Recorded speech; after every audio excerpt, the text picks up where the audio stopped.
permettra de bien entendre le son. D'accord, pas de souci. Voilà, donc je suis Madiha Nadei.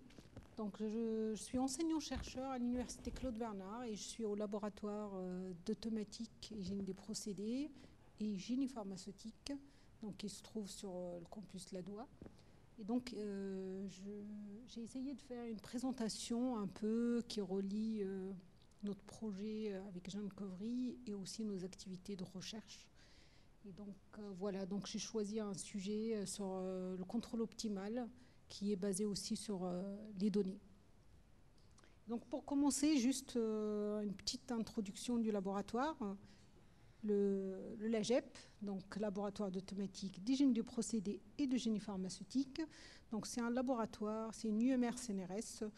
Donc on trouve des enseignants-chercheurs et aussi un ensemble de chercheurs CNRS, de CR et DR. Et notre activité de recherche, on peut la résumer en 3 axes principaux. Donc il y a la partie automatique, donc où c'est la théorie du contrôle si on veut, c'est des maths appliquées pour différents procédés. Et puis on a la partie génie des procédés qui est une des plus anciennes du laboratoire. Et ensuite la partie pharmacotechnie avec de la physico-chimie, etc., qui sont pas mal développées sur les 20 dernières années aussi au LAGEP. Alors le LAGEP, c'est un laboratoire qui a toujours il a fait un grand point sur la partie innovation et transfert vers l'industrie. Donc on a trois plateformes assez importantes qui permettent en fait de faire des essais de validation théorique qui sont développés au laboratoire et aussi pas mal qui relie pas mal l'industrie à la recherche directement. Voilà, donc on peut voir Innovir. Je crois qu'il y a un représentant ici qui pourra en parler un peu mieux que moi. Et puis il y a la plateforme aussi qui se trouve à la fac de pharmacie. Donc ces 2 plateformes, ils sont plutôt associés au groupe pharmacotechnie qui est au LAGEP, entre le LAGEP et Rockefeller, la fac de pharmacie. Et ensuite, une nouvelle plateforme qui s'appelle DADI, qui est créée depuis maintenant 4 ans et qui permet la validation, les développements de nouvelles méthodes de l'automatique. Et donc, ça permet de faire une vitrine pour les voir fonctionner en vrai, pas juste en simulation. Voilà en gros ce que je peux dire sur le LAGEP. Et maintenant, moi, j'appartiens au groupe automatique. Donc, je vais juste expliquer un petit peu nos approches avant de parler du projet. Je ne vais pas faire un cours sur l'automatique, je vous rassure, mais il faut poser le problème pour pouvoir après expliquer les outils. Donc, en fait, nos approches elles sont toutes basées sur des modèles, contrairement à ce que vous avez souvent entendu, je crois, ce matin avec l'IA qui est plus basée sur les données. Nous, on part de la physique, d'une manière générale, des choses qu'on connaît, des propriétés d'un procédé quelconque, que ce soit de la chimie, de la physique, de la mécanique, ce qu'on veut. Et on essaye de faire un modèle dynamique. Donc, d'où l'équation qu'on voit ici. Le K plus 1, c'est dans le temps. Donc, on essaye de prédire ce qui va se passer dans le pas suivant. Je l'ai écrit en discret parce que ça montre mieux cette évolution-là, avec une fonction qui va être en fonction de ce qui s'est passé avant et puis des entrées qu'on a pour le système. Ça parle à tout le monde. C'est un système dynamique qui peut représenter ce qu'on veut.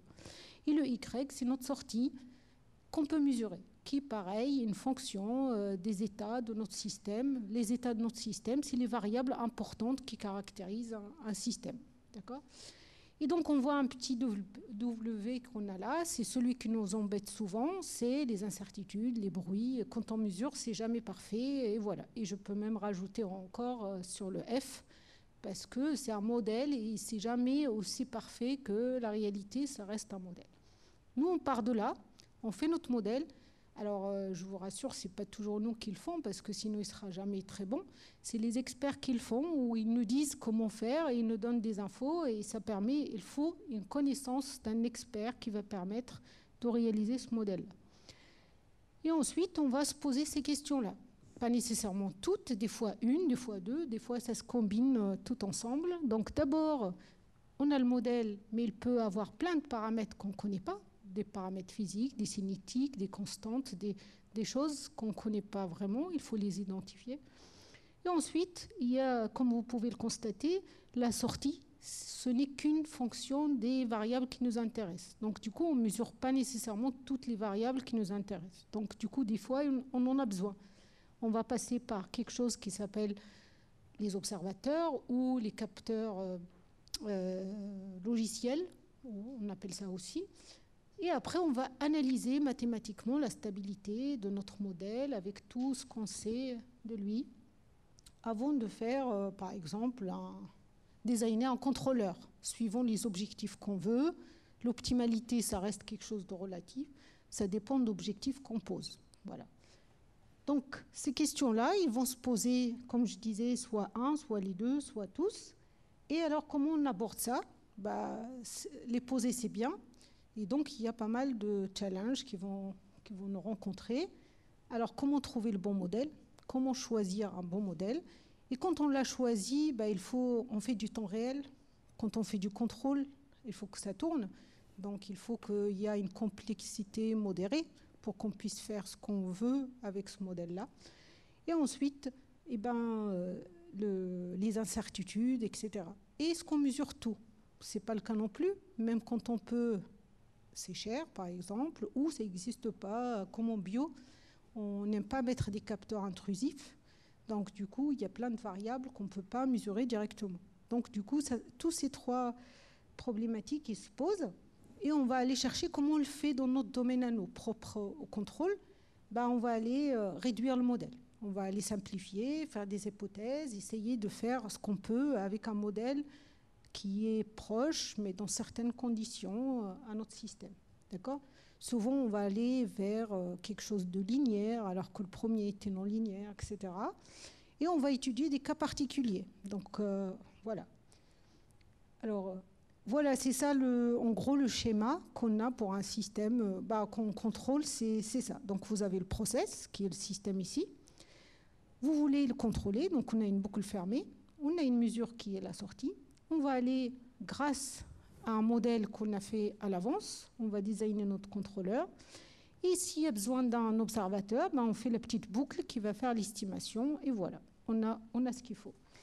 Alors, pourquoi ça ne suffit pas? Parce que, comme je disais tout à l'heure, ça peut être un modèle approximatif, donc c'est local. Et du coup, ça restreint la généralisation de ce modèle-là et des outils qui vont. Ça peut être conservatif. On est toujours limité par la complexité des systèmes. Et alors, nous, on voudrait tout le temps donner des garanties. C'est pour ça qu'on est un peu restreint à des modèles sur lesquels on peut faire de l'analyse mathématique. Du coup, on veut tout le temps donner une garantie de la stabilité, une convergence de notre outil. Quand on a une optimisation, on voudrait montrer sur le papier que ça converge. Donc voilà, et ça limite un peu les problèmes complexes sur lesquels on peut travailler. Donc c'est le problème que l'IA, par exemple, les approches IA n'ont pas. Donc qu'est-ce qu'on a fait ces dernières années? Donc il faut bien profiter de la technologie. Donc il y a l'IA avec les données qui sont disponibles, il y a beaucoup de données qui sont disponibles, et des approches et des capacités de calcul assez élevées. Bon, je ne vais pas revenir sur les outils de l'IA, je pense que ce matin, il y avait quelque chose qui était un peu plus détaillé sur le sujet. Et donc, d'une manière générale, on a ces problèmes-là. Donc, on ne cherche pas à faire des garanties que ça converge. On va le faire tourner, on a la capacité qu'il faut, on va y arriver, on a des bons résultats, mais on ne cherche pas à faire des garanties. Les modèles, c'est modèle free, c'est basé données. Et puis, il y a besoin de beaucoup de données pour pouvoir un peu entraîner les modèles, on va dire, les modèles neuronaux, pour que ça puisse être, on va dire, performant. Et la généralisation pour d'autres cas, ça reste toujours quelque chose. Donc nous, ce qu'on a essayé de faire,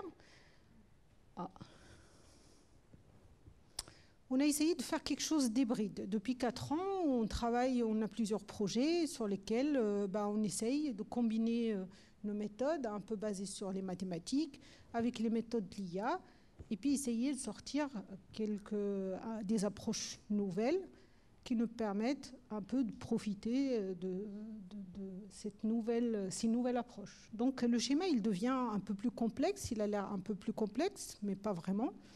Donc on garde la base, qui est notre système et tout ça. La seule chose qui change, vous voyez la partie grise qui se rajoute. Au lieu de faire de l'IA à base de modèles free, ou de faire du contrôle à base d'un modèle 100% physique, on peut profiter de la présence des données et aussi ne pas jeter tout ce qu'on connaît d'un modèle. Physiquement, on connaît des choses. On ne trouve pas raisonnable de les jeter et baser tout sur la donnée. Donc, faire quelque chose de combiné, une partie qui sera basée sur les connaissances et en plus faire une mise à jour grâce à la quantité de données qu'on peut avoir. Et donc, qui va me permettre de faire une mise à jour de mon système et réduire ce qu'on appelle, et augmenter plutôt la robustesse de mes approches. Et aussi, enlever ce côté un peu, on va dire, contraignant des approches 100% IA où il n'y a pas de garantie. Nous, on ne voudrait pas donner un contrôleur, on dit ça marche, regardez, ça marche. On voudrait écrire quelque chose, un théorème qui dit ça marche dans telle ou telle condition. Voilà. Donc on a pu développer quelque chose de ce type-là dans nos 3 domaines de base. Ça veut dire identification, modèle, observateur, aussi basé réseau de neurones, et aussi du contrôle optimal. Et ces approches-là, ce qu'on a essayé de mobiliser dans le cadre du projet, avec... donc du coup, je ne sais pas si j'ai le temps, ça va ? Oui. Alors je voulais quand même, parce que un des outils, je crois, principaux de nos approches, c'est les observateurs. Les observateurs ou les capteurs logiciels. Ça veut dire, c'est un algorithme qui va venir, en se basant sur un modèle qui soit free ou pas, ou un vrai modèle physique, aller estimer ce qu'on ne mesure pas. Ça veut dire qu'on a un ensemble de mesures, on va aller les utiliser pour pouvoir déduire en temps réel celles dont on a besoin, ou pour superviser, ou pour contrôler par la suite. Donc un des exemples connus dans la littérature et qui date de beaucoup d'années, c'est l'observateur de Liomberger. Ceux qui ont fait des écoles généralistes, on apprend ça tout au début.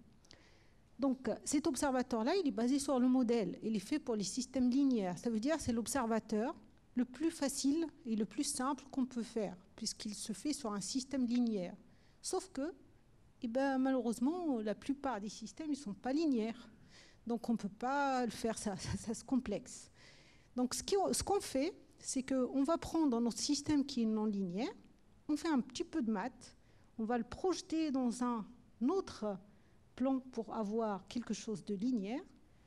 On fait notre observateur avec la projection, et puis après, nous, ce qui nous intéresse, c'est avant. Donc après, il faut retourner dans l'espace, le premier espace. Et qui dit ça? Il dit, il faut trouver le changement de variable qui vous ramène au début, vous ramène dans l'espace linéaire. Ça va. Mais après, pour retourner, qu'est-ce que ça veut dire? Ça veut dire qu'il faut pouvoir inverser. Et quand on dit inverser, il faut que soit inversible. S'il n'est pas inversible, je ne peux plus rien faire. Et donc, toute la complexité de l'algorithme, il est dans chercher une projection. Donc, on a les 2 espaces ici. Donc, on a le premier avec X, c'est celui méchant là qu'on avait au début avec le F et le H qui sont pas linéaires. Et on arrive dans le Z qui est sympa, c'est linéaire. Et donc, je voudrais passer de l'un à l'autre. Et donc, du coup, c'était très compliqué. Il n'y a pas de méthode, on va dire, analytique, simple, pour trouver ça. Il y a toute la théorie qui dit qu'il existe et qui dit les conditions pour lesquelles elle existe et pourquoi il est inversible. Tout ça, on l'a, il n'y a pas de souci. C'est toute la théorie. Mais par contre, pour le calculer pour chaque cas, c'est très compliqué. Donc, du coup, ça limite. C'est une belle théorie, très révolutionnaire. Mais ça limite son utilisation parce que il faut pouvoir calculer pour n'importe qui. Donc avec les réseaux de neurones, c'est ce que j'ai expliqué là. Donc il faut ce T-là qui va me faire ramener là-bas et puis je retourne avec le T-1. Donc il faut que je puisse l'inverser. Et bien avec l'IA, c'est un peu... C'était pas facile, mais c'était assez pratique parce qu'en faisant un observateur basé sur les réseaux de neurones, et ben ça permet de calculer d'une manière un peu systémique ce T-là et l'inverser aussi d'une manière assez simple en se basant sur des données disponibles. Donc on a fait ce travail pour avec des applications pour plusieurs procédés et puis les résultats ils sont assez intéressants dans ce sens-là.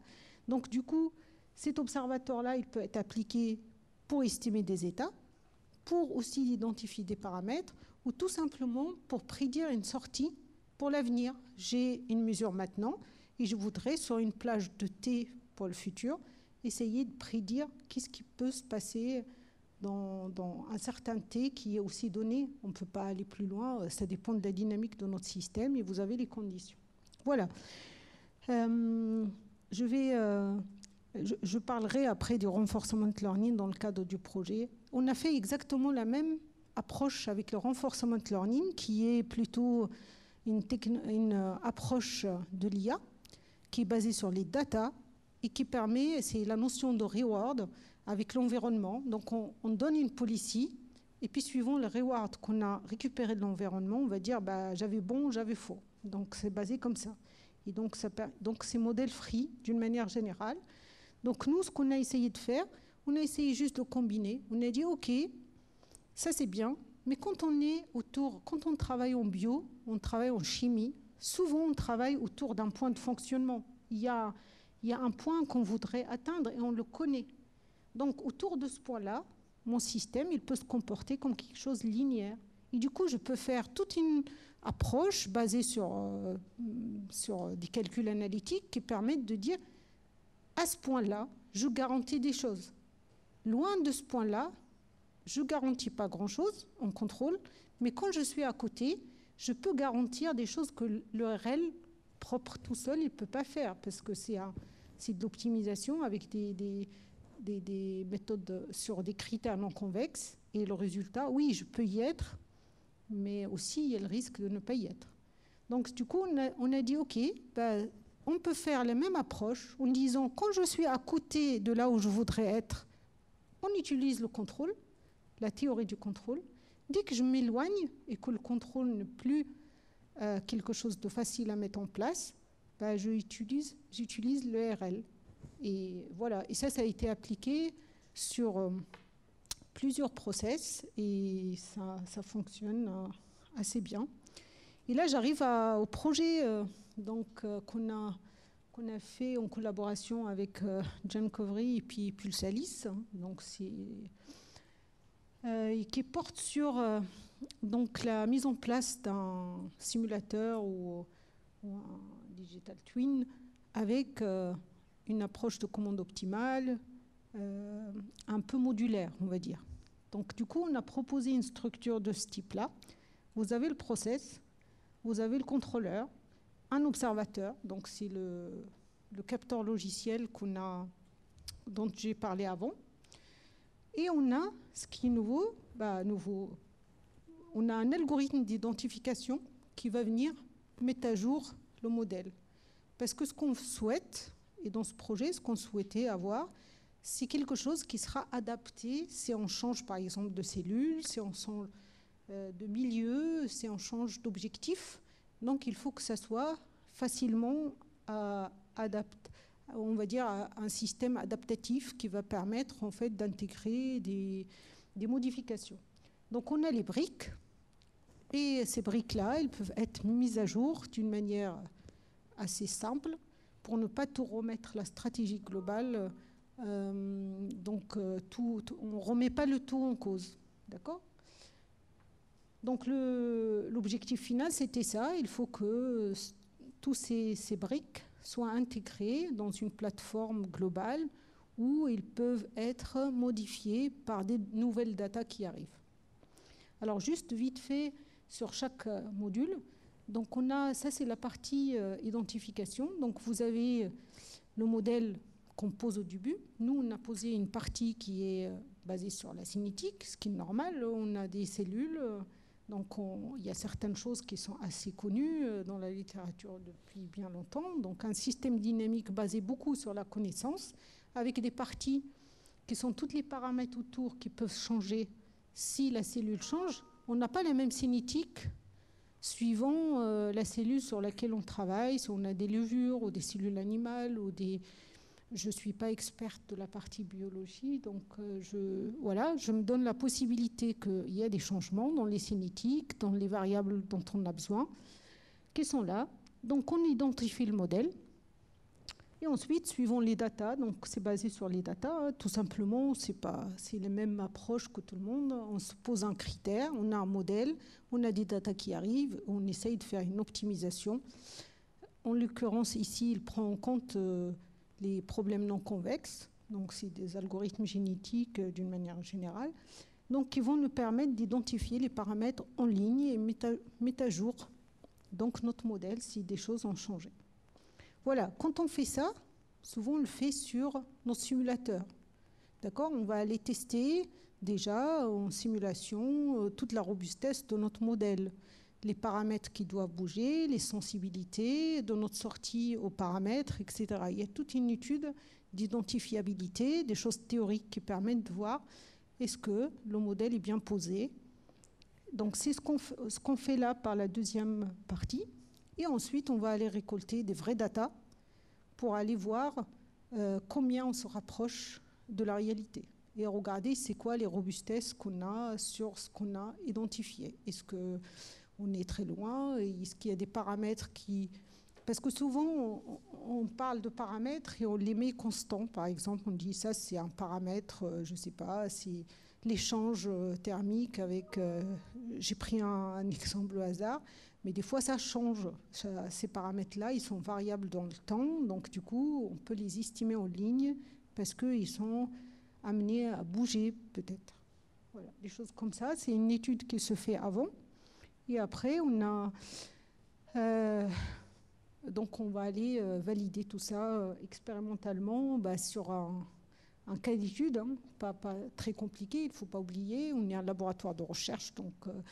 on n'a pas des plateformes très sophistiquées, mais on peut faire, on a fait des manips pour pouvoir, des expériences pour pouvoir valider tout ça. Donc on a fait la même chose pour l'observateur, parce que dans les systèmes biologiques, il y a des choses qui sont accessibles et d'autres vraiment pas, ou très très chères à mesurer si on veut les mesurer en ligne. Tout ce qu'on fait pour le contrôle, il faut que ça soit mesurable en ligne. S'il n'est pas en ligne, ça n'apporte pas grand-chose sur la boucle fermée, ce qu'on appelle boucle fermée pour la régule ou pour l'asservissement. Ça permet d'identifier et valider le modèle, ok, mais ça ne permet pas de faire quelque chose en temps réel. Donc nous, on a besoin de temps réel. Donc du coup, on regarde les mesures qu'on a en ligne qui sont disponibles. Par exemple, dans notre cas, nous, c'était la biomasse. Et puis le reste, ce n'est pas disponible. Donc du coup, on regarde ce qu'on appelle l'observabilité, l'analyse d'observabilité de notre modèle. Est-ce que si je mesure seulement la biomasse, est-ce que je suis capable d'estimer les autres variables? Et comment je peux faire? Voilà. Donc ici, j'ai mis deux termes, observabilité. C'est ça qui dit, OK, si je mesure ça, par exemple, dans notre cas à nous, il y avait la biomasse, il y avait le substrat, c'est le glycose ou un substrat. Lui, il était observable. Ça veut dire, si je mesure la biomasse, je peux estimer en temps réel, avec précision, plus ou moins, le substrat. Par contre, il y avait un autre produit qui est l'éthanol, il me semble, et lui, il n'était pas observable, mais il y a une autre propriété mathématique de notre modèle qui s'appelle détectable. Ça veut dire que je vais pouvoir l'estimer moyennant une erreur initiale. Si je connais à peu près les valeurs, on va dire, d'erreur initiale, c'est bon, je pourrais le faire borner, avoir une valeur qui ne va jamais diverger, qui est très proche de la réalité. Donc ces deux propriétés-là, ils nous ont permis après de faire quelques résultats. Par exemple, ici, si je regarde la première courbe qu'on voit là, donc on a la biomasse, c'est bruité, les mesures qui peuvent être bruitées. Et du coup, en orange, on a la partie observateur. Donc du coup, c'est ce que mon modèle, c'est que mon capteur logiciel me dit. Et ce qui est en bleu, c'est ce qui est mesuré. Là, c'est de la simulation déjà du modèle pour voir ce qu'on a. Et donc, on voit bien la différence entre les choses. Ici, on voit que l'éthanol, pour là-haut, ça, c'est la mesure. Donc, même si j'ai initialisé, parce qu'on peut avoir des erreurs de mesure au début, il converge directement vers la vraie mesure. La même chose ici, pour le substrat, on a dit que c'était une variable qui est observable. Ça veut dire qu'au début, je l'initialise n'importe où. Il va converger vers la vraie mesure. Donc, on voit qu'elle était initialisée très haut, là, 0,30. Elle a rejoint à 0,15 la vraie valeur qui est là, et directement, parce que c'est une variable qui est observable. Je peux tuner, je peux régler sa vitesse de convergence. Alors que cette variable-là, qui est juste détectable, elle, je ne peux pas régler sa vitesse de convergence. C'est le modèle, c'est les propriétés du modèle qui font qu'il convergera plus vite ou moins vite. Donc ici, on voit bien que ça a commencé là, l'autre ici. Donc elle a pris la dynamique du système. Mais dès qu'elle converge, il va y rester. Et on aura, après un certain temps, une vraie mesure qui est disponible en ligne. Donc du coup, ce qu'on a en orange, ce n'est pas des mesures avec des capteurs réels, mais c'est quand même des mesures qui sont disponibles en temps réel par notre capteur logiciel, en utilisant juste la première qui est, elle, mesurée en vrai. Voilà, et les résultats, juste pour finir, par rapport au contrôle, donc on a fait des tests, ça c'est des vraies mesures qui étaient faites sur un cas d'étude qui était des levures. Et donc, on a essayé de faire des expériences pour valider notre contrôleur en batch, feed batch. Et aussi, on voit bien qu'il y a plusieurs façons de faire les choses. Donc, si je prends un batch, ça veut dire le réacteur est fermé. Donc, on s'est mis un objectif, c'est ça qu'il faut que je dise, c'est qu'on voudrait faire une croissance bactérienne intéressante et consommer le moins possible de glucose aussi, de substrat. Ici, c'est le glucose, mais ça peut être, dans certains cas, quelque chose d'intérêt, cher ou je ne sais pas. Et donc, pareil, donc ce qu'on regarde ici, donc on voit que dans le cas batch qui est en bleu, donc voilà, ça c'est la biomasse, on a une croissance qui est intéressante, il n'y a pas de souci, on a mis ce qu'il faut dans le réacteur au début, c'est le substrat qui est là-haut. On a saturé, on va dire, en substrat. On a calculé combien il lui faut pour pouvoir vivre le temps de ce temps-là, là, les 8 heures. Donc, ce qui est le cas, il n'y a pas de problème, ça croît comme il faut, mais par contre, ça consomme beaucoup de glucose. Ensuite, on peut faire aussi en feed batch. Donc, en feed batch, on a calculé une entrée. D'accord. Et on a dit, voilà, ça vient avec une source en substrat. Donc, on voit en orange là-haut. Donc, voilà, au début, il n'y a pas grand-chose. Et après, ça monte. Voilà, donc, si on calcule, on voit bien qu'on donne finalement assez de substrat. La croissance, elle n'est pas mauvaise non plus. On rejoint notre objectif final, pas de problème.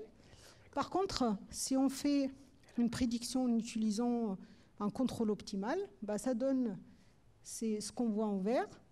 Et qu'est-ce qu'on voit? On voit bien qu'on est pile sur notre consigne.